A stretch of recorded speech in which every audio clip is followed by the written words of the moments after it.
সম্মানিত দর্শক এবং শ্রোতাবৃন্দ, আমি যশোরী আপনাদের সকলকে জানাই সালামুন আলাইকুম। আমাদের দেশে হিজবুত তাওহীদের হুসাইন মোহাম্মদ সেলিম সাহেব, তিনি সত্যি কি ইমাম মেহেদী রূপে আবির্ভূত হয়ে ইমামুজ্জামান হয়েছেন? কারণ এই সমাজ, এই যে হিজবুত তাওহীদ সমাজ, হিজবুত তাওহীদের মতবাদধারী যারা, এরা বায়েজিদ খান পন্নী সাহেবকে পূজা করে এবং বর্তমান এরা সবাই দাস হিসেবে, গোলাম হিসেবে হুসাইন মোহাম্মদ সেলিমকে মেনে নিয়েছে এবং তাদের একটি শব্দ রয়েছে যে তারা ইমামুজ্জামানের কারণে উজ্জীবিত। আর এদের মতবাদগুলি সব কোরআন বিরোধী। কোরআনের ৪১ নম্বর সূরা হামিম আস-সাজদা এর ৪২ নম্বর আয়াতে বলা হচ্ছে, লা ইয়াতিহিল বাতিলু মিন বাইনি ইয়াদাইহি ওয়ালা মিন খালফি তানজিলুম মিন হাকিমিন হামিদ। আর কোনো বাতিল বিষয় কোরআনের সামনের বা পিছনের দিক থেকে আসতে পারে না। এ যে মহাবৈজ্ঞানিক ও পরম প্রশংসিত সুমহানের নিকট থেকে নাজিল হয়েছে। তো এর ভিতরে ইমামুজ্জামান নেই, কিন্তু সর্বযুগের ইমাম কোরআনে রয়েছে।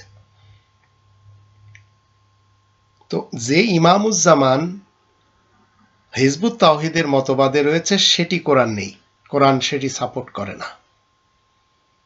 এখন যদি আমরা সবাই মিলে জিজ্ঞেস করি বায়েজিদ খান পন্নী সাহেবকে, যদিও তিনি মারা গেছেন, এখন জীবিত যে হুসাইন মোহাম্মদ সেলিমকে যদি জিজ্ঞেস করা হয় যে আপনাকে ইমামুজ্জামান বানালো কে, তো হুসাইন মোহাম্মদ সেলিম সাহেব কি উত্তর দিবেন?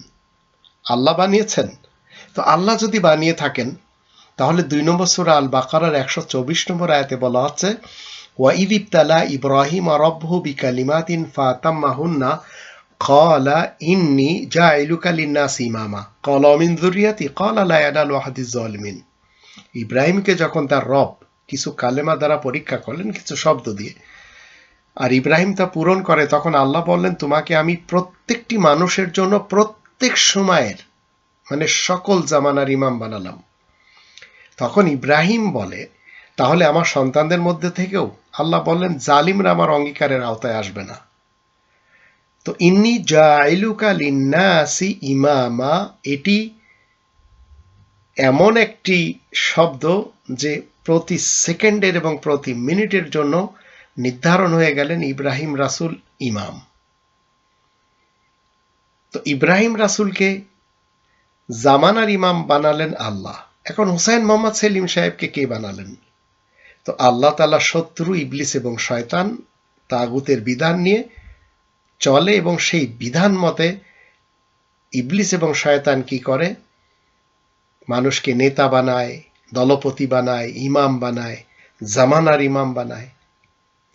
তো আপনাকে আমাকে কি করতে হবে? ২ নম্বর সূরা আল বাকারা ২০৮ নম্বর আয়াত মতে, ইয়া আইয়ুহাল্লাযীনা আমানু উদখুলু ফিস-সিলমি কাফা ওয়া লা তাত্তাবিউ খুতুওয়াতিশ শাইতান ইন্নাহু লাকুম আদুউম মুবিন।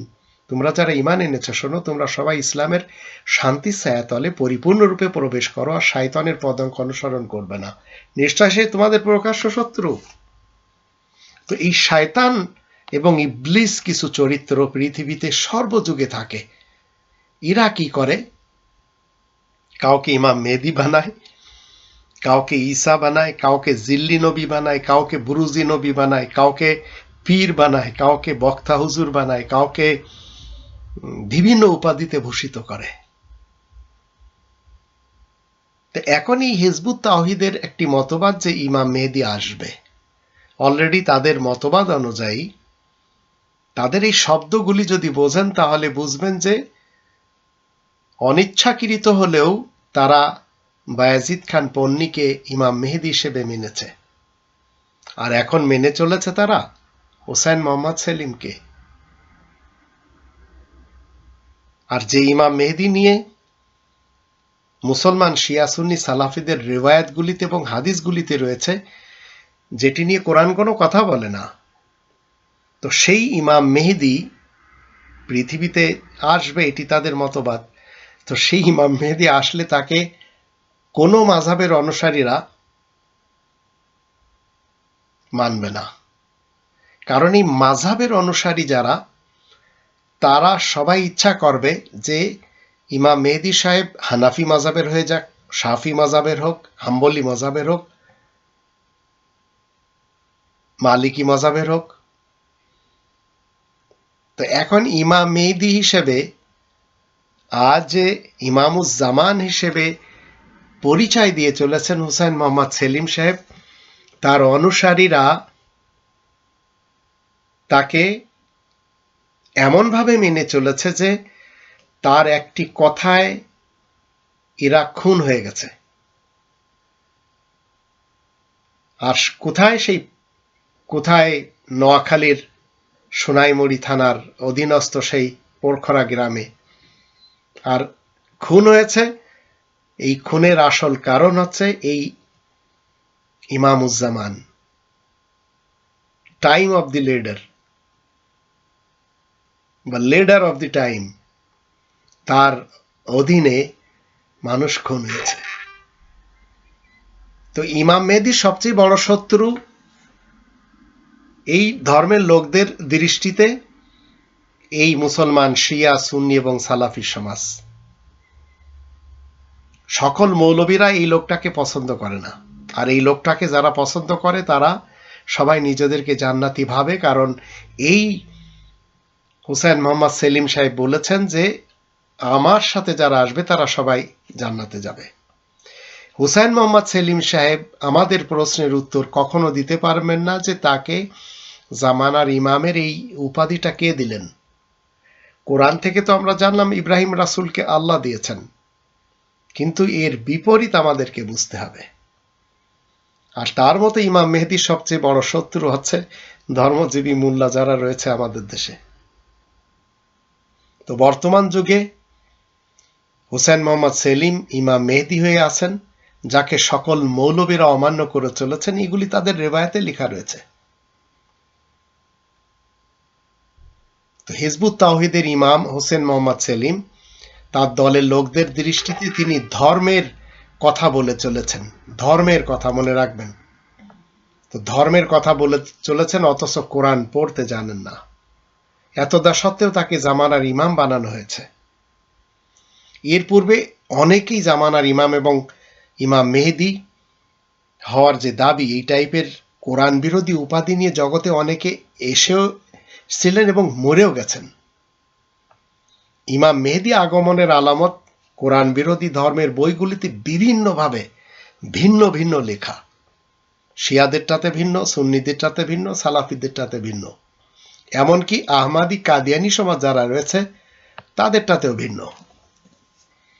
আবার আমাদের দেশে ইমাম মেহেদী নিয়ে যারা গবেষণা করে চলেছে, আবু তহা আদনান সাহেব বলেন, কাজী ইব্রাহিম বলেন, তো কোরআন বিরোধী এই মতবাদটি স্টাফ করার জন্য শত শত না হাজার হাজার মৌলবীরা দাঁড়িয়ে গেছে।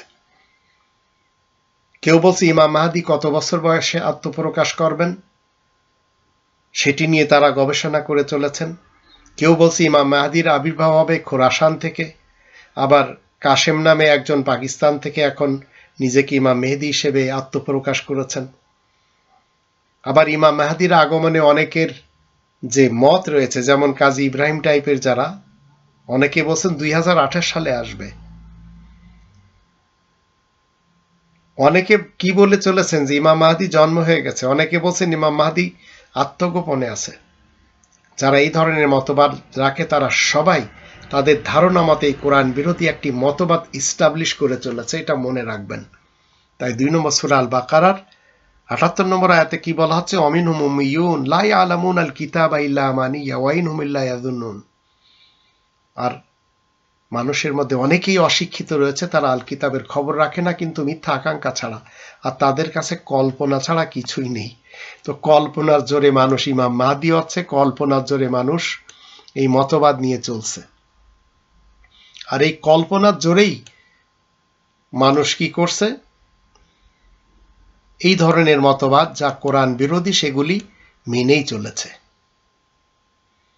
ইমাম শব্দের অর্থ আমরা সবাই জানি, নেতা, দলপতি, লিডার যে আগে থাকে। মাহদিয়ুন এর অর্থ হচ্ছে যে হিদায়েতের কথা বলে বা হিদায়েত প্রাপ্ত বা যেখান থেকে হিদায়েত পাওয়া যায়। তো এখন হিদায়াতের জন্য আমরা যে ক্যারেক্টার্সগুলি কোরআনে দেখি সেগুলি হচ্ছে টোটাল 24 জন, 19 জন নবীদের আর 5 জন রাসূলদের।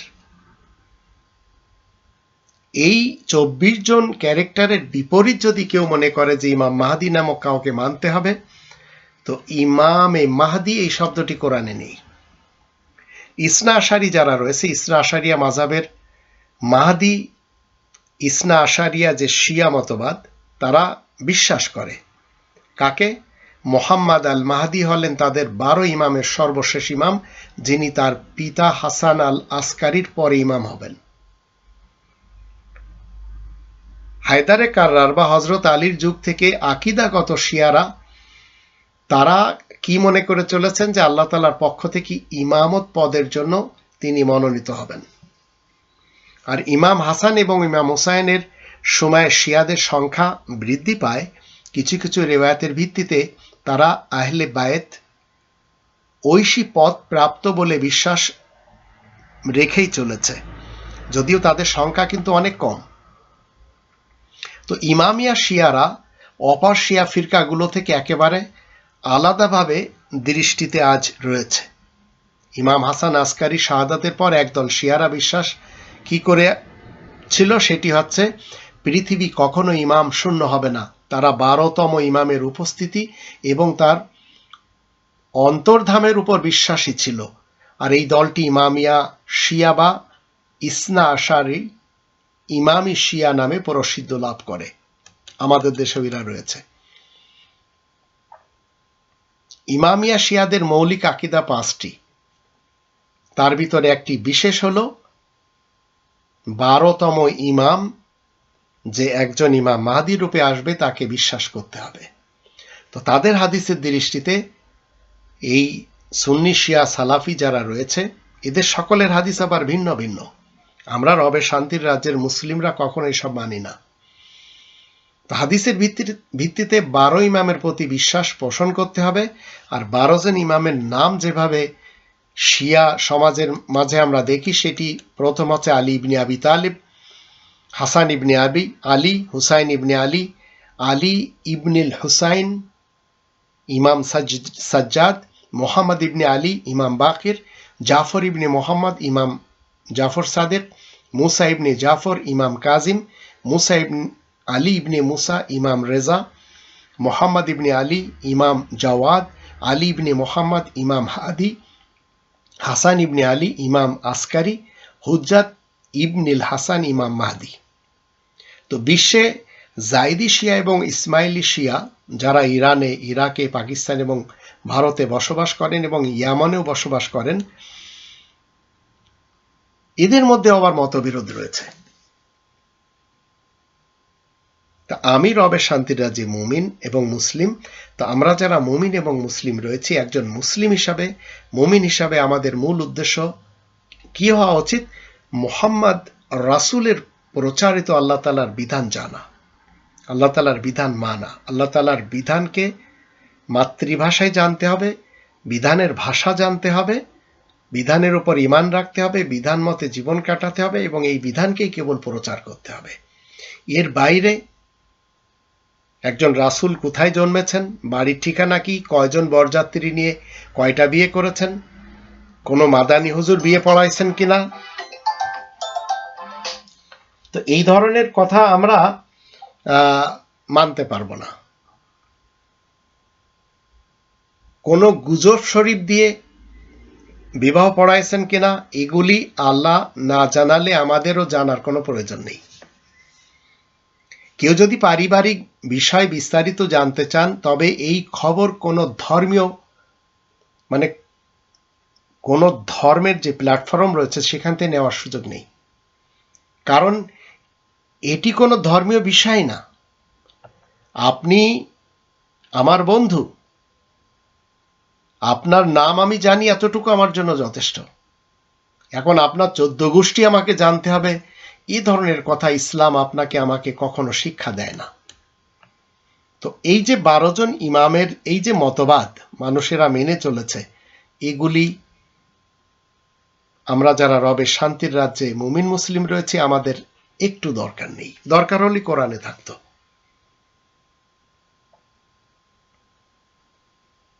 এখন কারোর পারিবারিক বা সামাজিক বিষয় যা অনেক ভক্তদের লেখা ইতিহাসের বইতে আছে সেগুলো আমাদের পড়তে হবে তা না।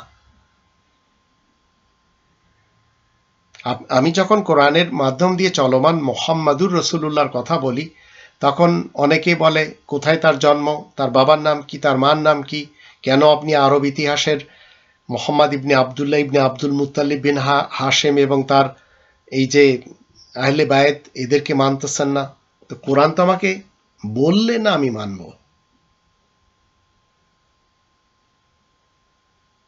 আমরা বর্তমান যুগে দেখতে পাচ্ছি আওলাদে রাসূল নামে এবং নায়েবে রাসূল নামে বিভিন্ন মাহফিলে ওয়াজ করা হয়, আর তারা তাদের বাবা দাদা নানা পর্ণাদের নাম জিজ্ঞেস করলেও কিন্তু বলতে পারে না, অথচ দেখবেন বলেই চলেছে মোহাম্মদ ইবনে আবদুল্লাহ ইবনে আব্দুল মুত্তালিব বিন হাশিম, এইভাবে চলতে চলতে আদনান পর্যন্ত যায়। কিন্তু যে বলছে তাকে যদি বলেন যে তোমার বাবা দাদা নানা পর্নানা এদের নামগুলো একটু বলো, পারবে না। অথচ তারা 1400 বছর আগের আত্মীয়দের যোগসূত্র ধরে রেখেছে। তো মোহাম্মদ ইবনে আবদুল্লাহ বলেন, আবু বকর ওমর ওসমান আলী বলেন, বা যারা তার সঙ্গী সাথী সেই যুগে ছিল, যারা ওহুদের, বদরের, খন্দকের, খাইবারের যুদ্ধে অংশগ্রহণ করেছিল, আবার তার যারা স্ত্রী হিসেবে ছিল, গার্লফ্রেন্ড হিসেবে ছিল, মারিয়া কিপ্তি এবং রায়হানা, আবার 21টি বউ, আবার 6 বছরের আয়েশা। এখন এদের ব্যাপারটি নিয়ে আমরা যারা রবের শান্তির রাজ্যে মুমিন এবং মুসলিম হওয়ার প্র্যাকটিস করে চলেছি, আমাদের মতবাদ কতটুকু রাখা উচিত? 2 নম্বর সূরা আল বাকারার 134 নম্বর আয়াতে বলা আছে, তিলকা উম্মাতুন কদ খালাত লাহা মা কাসাবাত ওয়া লাকুম মা কাসাবতুম ওয়া লা তুসআলুনা আম্মা কানু ইয়ামালুন। ওরা ছিল দূর অতীতের একটি দল, ওরা চলে গেছে, ওরা যা অর্জন করেছে তার ফল ওরাই পাবে, আর তোমরাও নিজেদের কর্মফল ভোগবে। তাদের কাজকর্ম সম্পর্কে তোমাদেরকে জিজ্ঞাসা করা হবে না। এটি হচ্ছে আল্লাহ তাআলার ফয়সালা, কোরআনের ফয়সালা, মুহাম্মদুর রাসূলুল্লাহর মাধ্যম দিয়ে আমরা জানতে পারছি। আবার আল্লাহ রাব্বুল আলামিন কি বলছেন,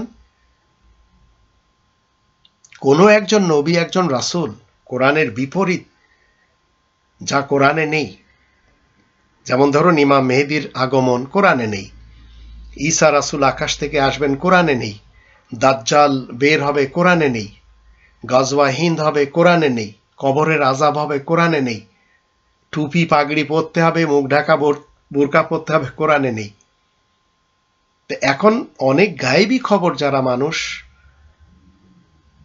জেনেছে তাদের ধর্মের গুরুদের থেকে, 6 নম্বর সূরা আল আনামের 50 নম্বর আয়াতে কি বলা আছে, কুল লা আকুলু লাকুম ইনদি খাযাইনুল্লাহ ওয়া লা আলামুল গায়ব। তুমি ঘোষণা করে দাও, আমি তো আর তোমাদেরকে এই কথা বলছি না যে আমার কাছে আল্লাহ তাআলার ভান্ডার সমূহ রয়েছে, কিংবা আমি গায়েব জানি, এ কথা তো আমি বলছি না। আর 7 নম্বর সূরা আল আরাফের 188 আয়াতে কি বলা আছে, কুল লা আমলিকু লিনাফসি নাফআন ওয়ালা দাররা ইল্লা মা শা আল্লাহ ওয়া লাউ কুনতু আলামুল গায়ব লাস্তাকসারতু মিনাল খায়র। তুমি বলে দাও, আমি তো নিজের লাভ লোকসানের ক্ষমতাও রাখি না, তবে আল্লাহ যা ইচ্ছা করেন, আমি যদি গায়েব জানতাম তাহলে অনেক সম্পদ জমা করে নিতাম। তো গায়েব আপনি সেইগুলি জানতে পারবেন শুধু কোরআনে যা রয়েছে। তো কোরআনে তো এগুলি নেই। আপনি ইমাম মেহাদি হিসেবে, ইমামুজ্জামান হিসেবে এই যে শব্দগুলি বলছেন, অথবা আমাদের আহমদুল্লাহ হুজুর বলেন বা তাহিরি হুজুর বলেন, এরা দেখবেন কি সুন্দরভাবে মিথ্যা বলেই চলেছে। একজন বলছে 40 বছর পূর্বে মোহাম্মদ ইবনে আবদুল্লাহ নবী ছিলেন না, আর একজন বলছে আকাশ পৃথিবীর আগের থেকে নবী ছিল। অথচ কোরআন এই ধরনের কথা কখনো আপনাকে আমাকে শিক্ষা দেয় না। যদি আপনি আরব ইতিহাসের মোহাম্মদ ইবনে আবদুল্লাহ সাহেবকে ফলোই করেন, তো 40 বছরের পর থেকে ফলো করতে হবে। তো 40 বছরের আগে নামাজ তিনি পড়েননি, আপনিও পড়বেন না, রোজা তিনি রাখেননি, আপনিও রাখবেন না, ঈমান তিনি আনেননি, আপনিও আনবেন না, হজ তিনি করেননি, আপনিও করবেন না, যাকাত তিনি দেননি, আপনিও দিবেন না। যদি তাকে ফলো করতে হয়, তো কোরআন তো এই ধরনের কথা আপনাকে আমাকে বলে না। তো রাসূলে কারীমের এই আহসানাল হাদিসগুলি আল্লাহ সংকলন করেছেন কোরআনে একটি লিখিত আকারে, আর এর রাবিকে স্বয়ং আল্লাহ। কিন্তু বুখারী, মুসলিম, আবু দাউদ, তিরমিজি, নেসাই, ইবনে মাজা অথবা শিয়াদের যে কুতুবে আরবা, এগুলি সব মিথ্যা হাদিস, এগুলি সব কোরআন বিরোধী হাদিস। তো রাসূলে কারীমের ৬৩৪৮টি সহিহ এবং আহসানাল হাদিসগুলি আল্লাহ লিপিবদ্ধ করেছেন, যার মূল পাণ্ডুলিপি লওহে মাহফুজে সংরক্ষিত। এরপরও সিয়ায় সিত্তা থেকে হাদিস শিখতে হবে, এরপরও কুতুবে আরবা জানতে হবে, এরপরও কোরআন বিরোধী ইমাম মেহেদির মতবাদ, ইমামুজ্জামানের মতবাদ রাখতে হবে। কোরআনের হাদিস পড়লে তাতে সমস্যা কি? এটাই তো আহসান আল হাদিস, এর বিপরীত সব লাওয়াল হাদিস। তো কোরআন তো ৩৯ নম্বর সূরা জুমারের ২৩ নম্বর আয়াত মতে আহসান আল হাদিস এটি নাজিলের গ্রন্থ লিখিত আকারে, আর মানুষের বানানো লাওয়াল হাদিস সেগুলো মানলে তো সে জাহান্নামে যাচ্ছে। তো রাসূলে কারীমের হাদিস যে মহান আল্লাহ আমাদেরকে জানান, আমরা সেই আল্লাহকে বিশ্বাস করে সিয়ায় সিত্তা এবং কুতুবে আরবাকে রিজেক্ট করে দেব। কোরআনে নেই ইমাম মাহদি, কোরআনে নেই ইমামুজ্জামান। শয়তান মানুষদিকে রাসূলের হাদিস সঠিক জায়গা থেকে জানতে বিভ্রান্ত করে চলেছে, আর এই বিভ্রান্ত করে চলেছে যে সমস্ত শয়তান এবং ইবলিসদের পক্ষ থেকে। তারাই কিন্তু আমাদের দেশের ধর্মজীবী মোল্লা, তারাই মণ্ডলীর কর্তৃপক্ষ, তারাই স্পিকার, তারাই গদ্দি নসীন পীর, তারাই ইমামুজ্জামান। অথচ আমরা কোরআনের ২ নম্বর সূরা আল বাকারার ২০৮ নম্বর আয়াত থেকে কি জানলাম? শয়তান এরাই হচ্ছে তোমাদের প্রকাশ্য শত্রু। অন্যদিকে রাসূলকে যারা ক্ষমতাধর বিধানদাতা ভাবেন, তাদের জন্য উপদেশ রয়েছে এই হাদিসগুলিতে। রাসূল কখনো বিধানদাতা হতেই পারেন না। তিনি বিধান আল্লাহ তাআলারটা মানুষের সামনে তুলে ধরবেন। ৩৬ নম্বর সূরা ইয়াসিনের ১৭ নম্বর আয়াত মতে আমরা কি জানছি? ওমা আলাইনা ইল্লাল বালাগুল মুবিন, আমাদের দায়িত্ব স্পষ্টভাবে তাবলিগে কোরআন করা, এছাড়া আর কিছু না। আর আল্লাহ দুনিয়াকে খেলা তামাশার জায়গা বলে দিয়েছেন, এর ধোঁকায় পড়তে নিষেধ করেছেন। সৎ কর্মশীলদের জন্য পরকালীন জীবনকে উত্তম বলেছেন। তাই এই দুনিয়া থেকে উত্তম জায়গা যাওয়ার জন্য সুন্দর প্যাকেজিংয়ে আপনাকে আমাকে যেতে হবে, নাকি আপনি আর আমি নালায় পড়ে পচে যাবেন সেটা নিয়ে মাথা ঘামানোর দরকার একটু নেই। আবর্জনামূলক হাদিস মানার দরকার নেই, যে হাদিস আপনাকে ইমাম মেহেদি আর ইমামুজ্জামানের দিকে এনে তাদের দাস বানাবে। কোটি কোটি মানুষ অনাকাঙ্ক্ষিত পরিস্থিতিতে দুনিয়া থেকে বিদায় নিয়েছেন। অনেকের তো জানাজাও হয়নি, কাফন দাফন কিছু হয়নি। অনেকের লাশ ভক্ষণ করেছে কুকুর এবং শকুন। ১৯৭১ তার সাক্ষী। এখন তাদের নিয়ে যদি এখন মসলা মাসাইল দেওয়া শুরু করেন, আর এগুলির জন্য যদি আপনি শত শত খণ্ডের হাদিস পড়েন, তাহলে এই হাদিসগুলি আপনাকে দলে দলে বিভক্ত করে দেবে। গণতন্ত্রের হাদিস পড়ে আমাদের দেশে বিশাল দুটি বিএনপি মার্কা মুসলমান হয়েছে আর বিএএল মার্কা মুসলমান হয়েছে। তো গণতন্ত্রের হাদিস পড়ে তারা গণতন্ত্র বিশ্বাসী দুই দলের মুসলমান, তারা এক দল আর এক দলের গণতন্ত্রের হাদিস মানে না। আর এই শিয়া সুন্নি সালাফিদের হাদিস যখন আপনি পড়বেন, আপনাকে বলবে কি যে মোহাম্মদ ইবনে আবদুল্লাহ সাহেবের অনুসারীদের ৭৩ দলে বিভক্ত হয়ে যাবে, ৭২টি দোজখে যাবে, একটি জান্নাতে যাবে। তো হাদিসে আবু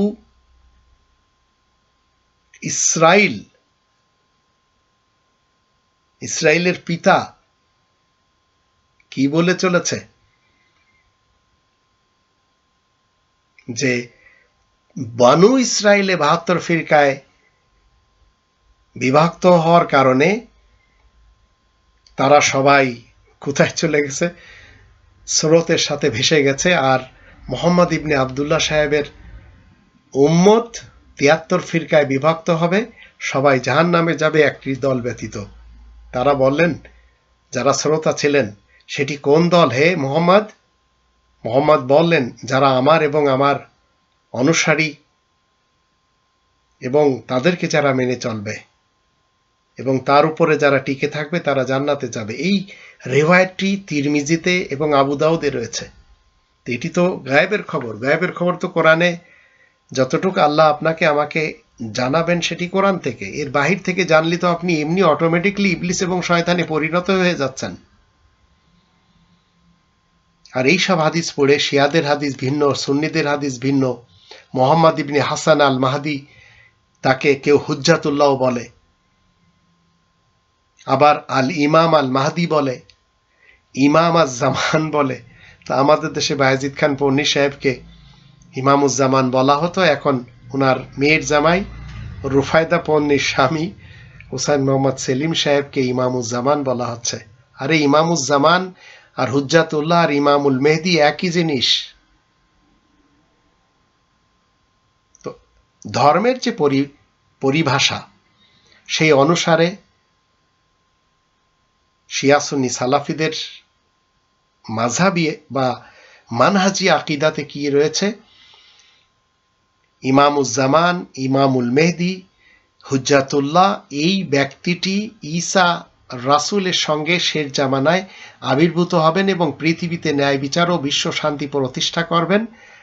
আবার অধিকাংশ সুন্নি সালাফি মুসলমানেরা তাকে মাহদী হিসেবে অস্বীকার করে এবং বিশ্বাস করে যে মাহদী এখনো জন্মগ্রহণ করেননি, আর সেই ঈসা আসার পরে শুকর শেষ করে দেবেন মেরে, আর জিজিয়া মানে কর বা ট্যাক্স শেষ করে দিবেন।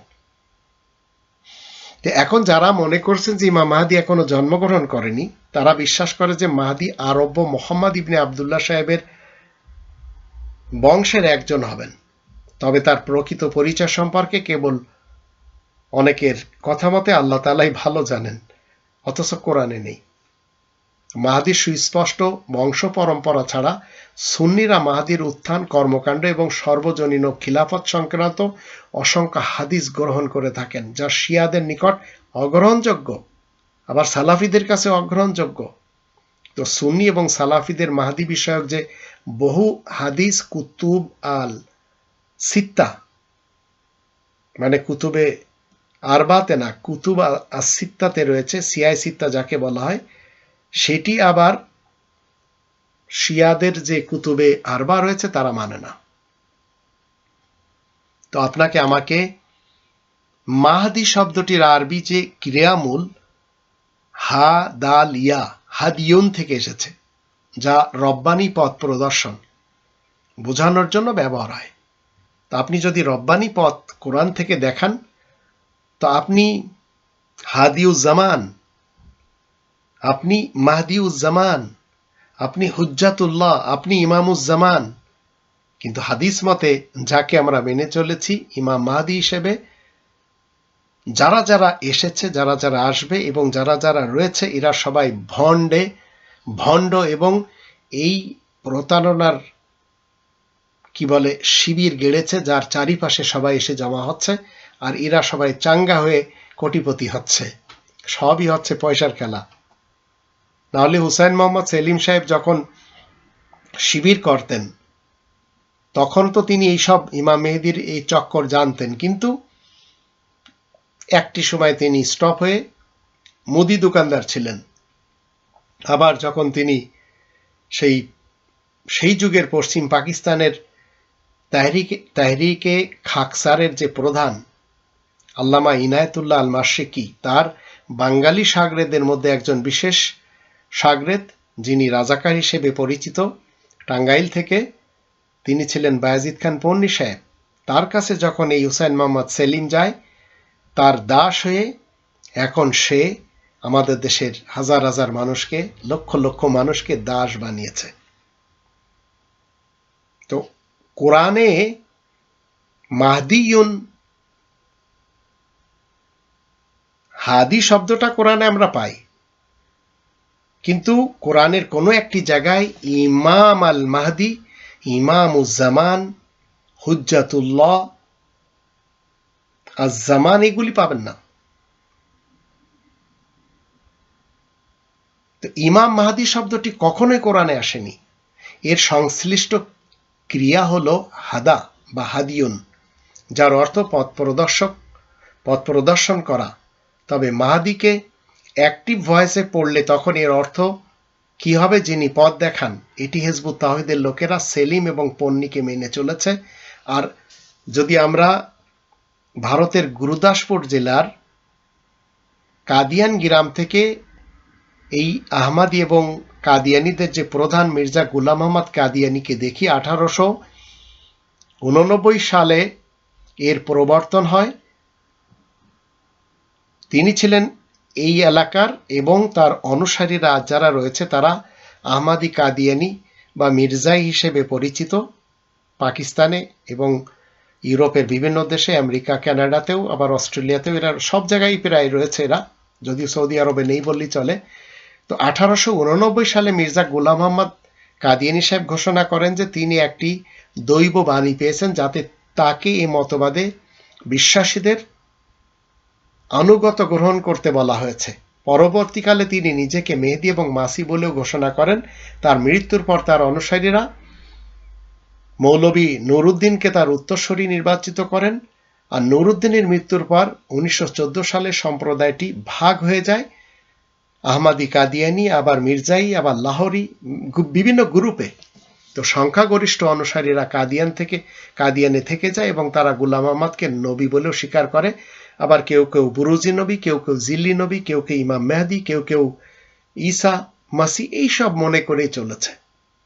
তো 1947 সাল থেকে এই শাখাটি জামাতে আহমাদিয়া নামে পাকিস্তানের রেবোয়া থেকে তাদের কর্মকাণ্ড পরিচালনা করতে থাকে। আর অন্য শাখাটি গুলাম আহমদকে একজন সংস্কারক বলে স্বীকার করে এবং তারা লাহোরে আহমাদিয়া আঞ্জুমানে ইশাআতে ইসলাম প্রতিষ্ঠা করে। আর আমাদের দেশে রয়েছে, বাংলাদেশে যারা রয়েছে, এরা হচ্ছে আহমাদিয়া মুসলিম মিশন বলেন বা ঢাকা বকশীবাজারে এদের মেন মার্কাজ বলা যায়, যদিও এরা পঞ্চগড়েও রয়েছে, আবার কি বলে আমাদের বাড়ির পাশে সাতক্ষীরা জেলার সে আশাশুনি শ্যামনগরে ব্যাপকভাবে রয়েছে এরা। তো পাকিস্তানে এই আহমাদি কাদিয়ানিদেরকে আবার সুন্নিরা কি করেছে? শিয়াদেরকে সাথে নিয়ে সরকারিভাবে অমুসলিম ঘোষণা করেছে। তো কোরআনের যে মূল ইসলাম, সেই ইসলামের মতবাদের সাথে না আহমাদিরা আছে, না সুন্নিরা আছে, না শিয়ারা আছে, না সালাফিরা আছে। আবার শিয়া সুন্নি সালাফিদের মতবাদ মতে এই আহমাদি কাদিয়ানিদেরকে বলা হয় কাফের। মূলত তাদের হাদিস মতে সিয়ায় সিত্তার দৃষ্টিতে কিন্তু কাদিয়ানিদেরকে আবার আপনি কোনোভাবে অমুসলিম বলতে পারবেন না, কারণ তারা যদি নিজেদেরকে মুসলিম বলে তো তাদের বুখারিতে লেখা আছে যে ব্যক্তি তাদের জবাই খাবে, যে ব্যক্তি তাদের মতো করে নামাজ পড়বে, তারা সবাই মোহাম্মদ ইবনে আবদুল্লাহর অনুসারী। তা আমরা তো কোরআনের মোহাম্মদুর রসুল্লাহকে মেনে চলি, তাই আমরা কেউ আহমাদি কাদিয়ানি না, আমরা কেউ সুন্নি না, শিয়া না, সালাফি না। আমরা মোহাম্মদুর রসুল্লাহ যেভাবে আমাদেরকে শিক্ষা দিয়েছেন, 22 নম্বর সূরা আল হজের 78 নম্বর আয়াত মতে আমরা হচ্ছি রবের শান্তির রাজ্যে, হুয়া সাম্মা কুমুল মুসলিমিন, সেই সত্তা তোমাদের নাম মুসলিমিন রেখেছেন। তাই আমরা ইমাম মেহদি নামক ইমামুজ্জামান হিসেবে, হুজ্জাতুল্লাহি আজ-জামান অথবা মাহদিউজ্জামান, এসব আমরা মেনে নিজেদের আকীদাকে গান্ধা করতে পারবো না। এটি হচ্ছে মুহাম্মদুর রাসূলুল্লাহর শেখানো কোরআনের মাধ্যম দিয়ে সত্য মতবাদ। যারা এই জামানার ইমাম অথবা ইমামুজ্জামান অথবা লিডার অব দি টাইম বা টাইম অব দি লিডার, এই টাইপের কথাবার্তা ভুলভালভাবে বলে আর বকে মানুষকে নিজেদের দলে টেনে আনছেন, এরা সবাই নন মুসলিমদের অন্তর্ভুক্ত।